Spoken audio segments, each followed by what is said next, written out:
Oke, hai sahabat 1% bertumbuh. Selagi masih Idul Fitri, kami ucapkan mohon maaf lahir batin apabila ada kata-kata yang tidak berkenan buat para pecinta audiobook Indonesia, dan semoga semakin bermanfaat. Dan lanjut lagi, kita akan membahas tentang bab 3 part 5, yaitu tentang sudah baca buku psikologi tetapi tak memberikan hasil. Udah baca tapi kok nggak ada impactnya ya. Apa yang miss di sini? Yuk kita langsung saja. Pikiran yang terbersit 2 tahun lalu ketika mendapat kabar bahwa nenek saya meninggal adalah masa kanak-kanak saya juga berakhir. Orang yang memanggil saya cucu sudah tidak ada lagi di dunia ini. Seorang nenek bagi saya dan seorang yang spesial bagi kakek saya. Saya mengalami banyak hal yang menjatuhkan harga diri dan mematahkan harapan saat tumbuh. Tetapi saya bisa bertahan di setiap saat itu karena ada kakek dan nenek saya. Ketika saya merasa sukses dengan kemampuan saya sendiri, wajah mereka langsung terbayang dan membuat saya harus mengakui bahwa saya sangat beruntung. Mungkin saya bersyukur dan juga ada penyesalan yang membuat hati saya tergugah. Terutama ketika melihat orang yang masa kanak-kanaknya tidak bahagia selalu dianiaya oleh orang dewasa atau orang-orang yang sama sekali tidak ingat masa kecilnya. Memori masa kecil yang meninggalkan luka. Ada seorang tokoh perempuan bernama Bray dalam serial Amerika berjudul Desperate Housewife yang menikah dengan seorang dokter, tinggal di daerah yang sepi, dan merupakan seorang ibu rumah tangga yang tampak tidak kekurangan. Rumahnya pun indah dan tertata dengan sempurna. Setiap malam, makanan selalu tersaji di meja makan yang besar. Seluruh perabotan rumahnya lebih bagus daripada yang ada di hotel bintang ber-5. Akan tetapi, keluarganya tidak bahagia. Suami dan anak-anaknya menderita kekurangan cinta. Aduh, jangan, kasihan banget ya. Memang cobaan manusia berbeda-beda guys ya. Namun, tidak terlihat bahwa masalahnya terletak pada dirinya. Ia selalu menyiapkan menu vegetarian untuk suaminya yang takut dengan penyakit karena umur tentunya, dan ia sangat menekankan pada anak-anaknya perihal norma dan nilai umum. Suaminya menganggapnya seperti robot serta merasa kesepian dan tidak bergairah saat sedang bersamanya. Anak perempuannya yang masih SMP berusaha mendapatkan cinta yang tidak diperolehnya dari orang tuanya melalui hubungan seksual dengan gurunya. What? Wow. Ternyata keluarga yang tampak sempurna ini menyimpan ketegangan dan stres yang dapat meledak kapanpun. Ngeri coy. Saya menonton serial ini sudah lama dan hanya keluarga Bray yang masih tersisa jelas di ingatan saya. Hal ini dikarenakan saya banyak ketemu dengan orang-orang yang menjalani masa remajanya seperti Putri Bray. Ibunya galak, ayahnya lesu, keduanya sering bertengkar, serta kondisi dingin yang tidak terkontrol dan berlangsung lama menjadi sebuah luka. Ketika masih kecil, yang tidak bahagia sudah terukir dalam jiwa dan raga. Kemungkinan besar kita akan melihat diri saat ini sangat negatif. Kita memiliki tabiat mencari sebab dan akibat pada semua hal. Saat kita mengecap diri sebagai anak dari orang tua yang bercerai, anak yang tumbuh dengan menyaksikan kekerasan sang ayah, atau anak yang tumbuh di bawah naungan orang tua yang selalu bertengkar, akan sulit bagi kita untuk menghormati diri sendiri. Kondisi mental yang berkaitan dengan psikologi. Kebanyakan orang yang memiliki masa kecil yang suram hidup dalam kekhawatiran. Mereka tahu bahwa pengalaman masa lalunya telah mempengaruhi kehidupannya sekarang, terutama jika kemalangan itu berasal dari keluarga atau masih berlanjut hingga kini. Kekhawatiran ini merefleksikan kondisi orang tua apa adanya. Orang yang tumbuh di bawah orang tua yang sering bertengkar memiliki kekhawatiran bahwa ia pun tidak akan bisa menjalani kehidupan pernikahan dengan baik. Nah, catat nih ya guys, saya ulang lagi nih. Jadi kalau misalkan you punya orang tua yang sering bertengkar, kemungkinan besar, apalagi bercerai, kemungkinan besar juga akan mengalami hal yang sama, karena secara psikologis juga ada kekhawatiran tidak bisa menjalani pernikahan. Masuk akal, keren bukunya ini, Bang. Orang yang tumbuh di bawah orang tua yang kasar merasa takut jika dirinya suatu ketika menjadi pelaku atau korban kekerasan juga. Anak yang memiliki orang tua pecandu judi atau alkohol merasa cemas bila dirinya atau pasangannya juga menjadi seorang pecandu. Mereka tanpa henti merasa was-was apakah bisa mencintai atau menikah dengan baik dalam kondisi seperti itu. Orang-orang yang secara aktif ingin mengatasi masalah ini biasanya menggembari buku-buku psikologi. Mereka ingin mengetahui kehidupan orang-orang yang tidak beruntung dan tersakiti serta cara mereka mengatasinya. Banyak orang terbantu dengan berbagai macam informasi dan jawaban yang tersedia dalam sebuah buku. Mereka akhirnya bisa menangkap inti dari emosi yang selama ini tidak diketahui asal-muasalnya dan memahami penyebabnya melalui kekuatan pengetahuan. Sebagian besar orang yang mengaku terbantu oleh buku psikologi tampaknya mengalami proses seperti berikut. Pertama, universalization. Kekuatan pikiran ternyata bukan cuma aku yang begini, sangatlah dahsyat. Sebelumnya, mereka mengira bahwa hanya dirinya yang tumbuh dalam lingkungan khusus dan tidak beruntung. Namun, ternyata banyak sekali orang yang lebih parah darinya. Hati mereka pun sangat ringan dan terhibur. Kedua, mengatasi rasa bersalah. Dalam sebuah buku-buku yang ada bertema psikologi, dijelaskan dengan banyak faktor yang membuat diri merasa bersalah. Banyak sekali argumen yang mengatakan bahwa masalah yang kita alami bukan karena upaya kita kurang atau akibat kita orang yang tidak baik. Pendapat-pendapat tersebut juga mengandung ajakan agar orang-orang menyadari bahwa sebuah hal muncul bukan karena kesalahan mereka dan melepaskan perasaan bersalah yang menghinggapi untuk waktu yang lama. Mereka menjadi yakin bahwa orang yang memiliki pengalaman semacam itu pasti merasa menderita, bukan karena kurang kemauan atau bertingkah seperti anak kecil. Berpengetahuan. Hati menjadi tenang bila kita bisa menganalisis dan memahami apa yang kita rasakan serta rasional. Dengan mengetahui apa yang mengganggu dan menyusahkan kita adalah trauma yang sudah lama atau emosi inti yang mengendalikan kita. Kita bisa memahami segala situasi yang membuat kita dulu menderita. Begitu pula ketika kita menyadari bahwa orang tua yang membuat kita susah dulu sedang menggunakan mekanisme pertahanan yang disebut dengan proyeksi. Hati yang sebelumnya terselimuti kabut tebal menjadi lebih jernih. Ratapan yang henti atas keadaan diri meski sudah berhari-hari diceritakan kepada teman bisa teratasi dengan singkat oleh sebuah baris tulisan. Hati pun menjadi lebih ringan. Subbab selanjutnya, kemiripan pemulihan harga diri dengan binaraga. Ya. Kemiripan pemulihan harga diri dengan binaraga. Jadi apa sih, ada kesamaan atau enggak gitu kan? Yuk kita bahas. Kita bacakan lagi guys. Yang belum subscribe, jangan lupa subscribe. Apabila ini bermanfaat, tolong di-share dan jangan lupa like ya guys. Thank you. Alangkah indahnya jika kita bisa menyelesaikan semua masalah dengan membaca beberapa buku psikologi. Masalahnya petunjuk penggunaan setiap buku berbeda-beda. Alih-alih membaik, banyak yang justru mereka lebih frustasi setelah membaca sembarang buku, mengikuti petunjuknya dan mendengarkan kuliah populer. Dalam kasus yang lebih parah, ada yang sampai merasa putus asa dan berpikir, kalau melihat segala upaya sia-sia begini, sepertinya ada masalah yang lebih mendasar pada diriku.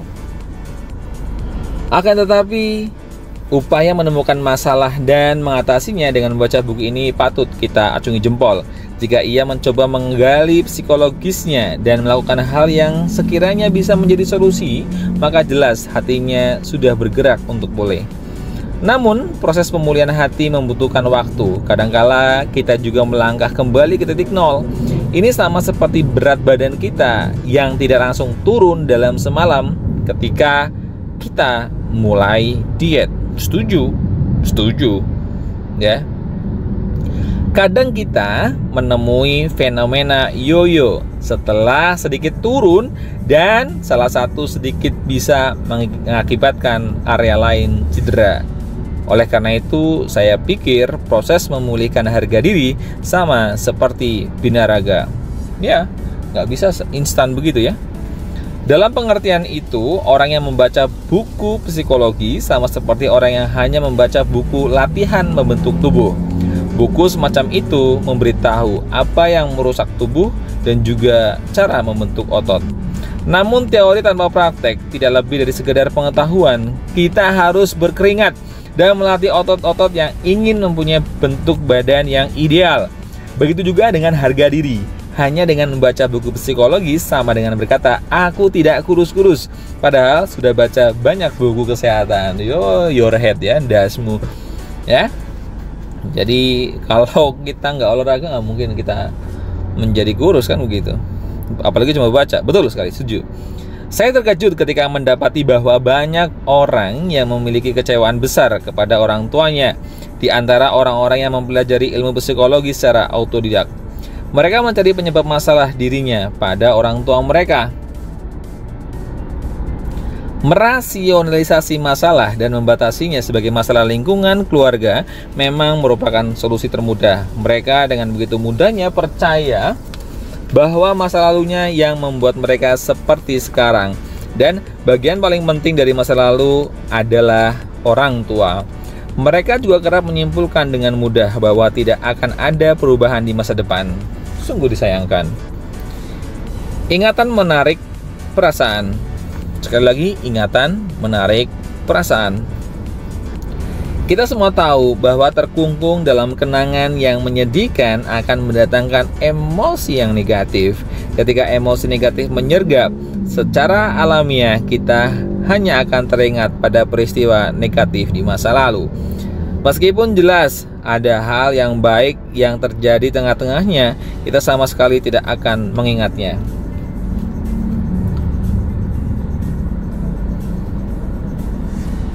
Fenomena ini terlihat jelas ketika saya bertemu dengan pasangan suami istri yang telah lama bertengkar.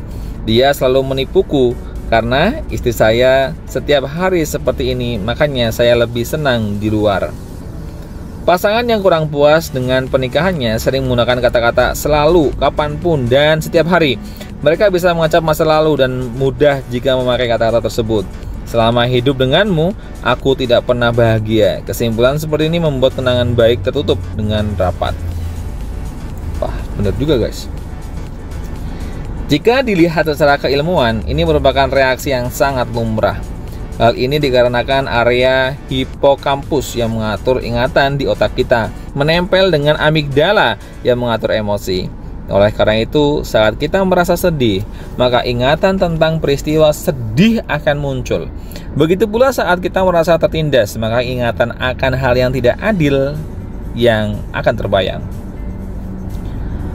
Ada petunjuk penting di sini. Orang yang terkurung dalam penderitaan akibat suatu pengalaman harus melihat apakah dirinya mengalami masalah emosi atau tidak. Boleh jadi ia bukan murung akibat kenangan buruk, tetapi justru sebaliknya. Ia mengingat kenangan buruk karena merasa murung. Di saat seperti ini, harga diri tentu ikut menurun. Subbab selanjutnya, meninggalkan masa lalu yang kurang beruntung. Tidak mudah hidup dengan menggenggam masa lalu yang menyakitkan, sama seperti hidup dengan memeluk sebuah bola api yang panas. Saat harga diri sehat, bola api tersebut berperan sebagai penghangat yang aman. Namun, saat harga diri sedang jatuh, bola api berubah menjadi senjata yang berbahaya dan dapat membakar. Ukuran dan kekuatan bola api ini berbeda-beda pada setiap orang.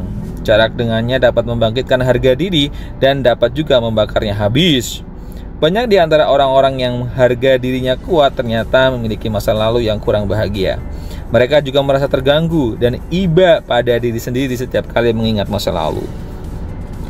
Namun mereka mampu keluar dari perasaan tersebut dengan mudah. Mereka bisa menjauhkan diri dari bola api masa lalu. Melalui latihan panjang, mereka menyadari bahwa kenangan yang mengganggu hanyalah masa lalu. Sebaliknya, orang-orang yang rendah diri meletakkan kesengsaraan di tempat yang terlalu dekat. Mereka membebani pikiran dan pundak mereka dengan masa lalu yang kurang baik. Ketika muncul suatu masalah, mereka selalu mengungkit kembali hal-hal yang seharusnya sudah bisa terlupakan. Nih guys, kalau ada orang, saya sangat setuju ya, kalau ada orang yang tidak bisa melupakan masa lalu, maka dia akan menjadi pemilik masa lalu, dan kecenderungannya dia akan terbebani oleh masa lalu, sehingga masa depannya pun akan lebih berat karena belum ikhlas. Wah, luar biasa nih buku ini ya, mengajarkan bagaimana ikhlas. Mereka selalu memperlihatkan masa lalunya setiap kali bertemu seseorang. Pada saat lawan jenis yang disukai, mereka akan menceritakan perihal luka yang diberikan orang tuanya dan kenangannya dikucilkan oleh rekan-rekan kerja. Semacam permintaan, pahamilah aku yang seperti ini, atau bisakah kamu bersabar terhadap aku yang rumit dan layak dikasihani ini? Mereka menyebarkan api yang menempel di pundak mereka ke kantor atau di kediaman pacar mereka. Menuntut orang untuk memahami diri sendiri ya. Not good ya. Semua rasa sakit bersifat lampau. Jangan lupakan fakta ini. Hal yang tidak bisa dilakukan dengan kekuatan manusia adalah membalik waktu. Waktu akan terus bergulir antara masa lalu yang menyakitkan dan masa kini dipenuhi dengan hadiah bernama waktu. Hadiah ini diberikan secara merata kepada semua orang di dunia. Adakah alasan yang bersikeras menolaknya? Bukankah kita seharusnya menerima dengan senang hati dan merawatnya? Bayangkan dan lakukan. Kendati pun sejumlah besar kita mengetahui hal ini, tentu tidak mudah untuk lepas dari kontrol ingatan. Walaupun berbagai cara telah diupayakan untuk melupakan dan melepaskannya, bagaimana kita mampu mencegah ingatan yang terpampang jelas di depan mata? Kondisi ini disebut mengalami rasa re-experience. Dalam kondisi ini, luka tidak berhenti di masa lalu dan selalu melemparkan serangan ke masa kini.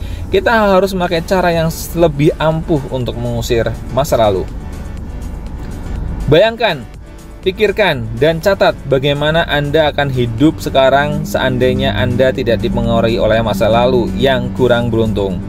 Bayangkan bagaimana Anda akan hidup jika hubungan orang tua yang tidak baik tak berpengaruh apapun terhadap Anda sekarang. Tanyakan bagaimana Anda akan hidup jika pengalaman Anda tumbuh dengan cercaan yang bertubi-tubi sejak kecil tidak berpengaruh apapun terhadap Anda sekarang. Jawabannya pun akan muncul. Aku tidak akan diputuskan pacarku dan merasa malu seperti ini. Aku tidak akan mengasihani diri sendiri karena merasa menjadi ibu yang buruk. Menetapkan tujuan. Orang-orang yang selama ini terlalu terpusat pada masa lalu tidak bisa memikirkan masa kini atau masa depan. Saya ulang lagi nih guys, penting. Orang-orang yang selama ini terlalu terpusat pada masa lalu ya, tidak bisa move on, dan tidak bisa memikirkan masa kini atau masa depan karena sibuk memikirkan penyebab dirinya tidak bisa berubah. Kini Anda harus menetapkan target. Peraturannya harus tertuju ke masa depan, bersifat positif dan lebih berkaitan dengan tindakan daripada emosi. Jika Anda putus dengan kasih Anda, targetnya bukan tidak menyisakan rasa sayang, melainkan merelakannya dalam satu hari. Tidak jengkel dengan campur tangan ibu mertua, emosi negatif harus diganti menjadi berolahraga selama 30 menit saat merasa stres karena ibu mertua. Tindakan positif, target harus bersifat future positif dan mengedepankan tindakan. Jadi kalau misalnya kita merasa bahwa kita jengkel dengan sesuatu, lebih baik kita gunakan untuk hal-hal yang positif, entah itu nge-gym, entah itu baca buku, nonton drama atau yang lain. Oke, good. Saat bayangan tidak realistis. Ada juga orang yang sama sekali tidak bisa membayangkan apa yang saya maksud di awal. Mereka terlalu lama terikat dengan masa lalu dan emosi yang terkait dengannya, dan tidak bisa membuang rasa kasihan dan simpati yang katanya diperoleh dari ketidakbahagiaan. Orang-orang seperti ini harus menumbuhkan lebih dulu kemampuan untuk membayangkan. Dari berbagai cara menumbuhkan harga diri yang nantinya akan dipelajari, mereka bisa fokus terlebih dahulu pada cara merancang target dengan membayangkan masa depan. Saat tidak bisa lepas dari pikiran bahwa diri tidak bisa berubah. Saat ada orang yang berkata, "Aku tidak akan pernah bisa lepas dari masa lalu, aku tidak akan pernah bisa berubah," justru merupakan pertanda baik. Titik penyelesaian masalah dimulai dari mengakui secara jujur kondisi diri sendiri. Ia hanya kesulitan untuk memikirkan pemecahan masalah karena selama ini terkungkung oleh emosi dan pengalaman tidak menyenangkan. Membayangkan dan menetapkan tujuan. Mari teman-teman bayangkan bagaimana kita akan hidup sekarang apabila kita tidak dipengaruhi oleh pengalaman masa lalu tuliskan target untuk keadaan itu secara futuris, afirmatif, dan bisa dibiaskan. Contoh, seandainya orang tuaku harmonis, bagaimana aku akan hidup sekarang? Maka jawabannya adalah, aku akan percaya bahwa aku juga bisa hidup bahagia dengan menikah dan tidak lagi menolak pernikahan. Contoh lagi, seandainya ayahku tidak bangkrut saat aku SMA, bagaimana aku akan hidup sekarang?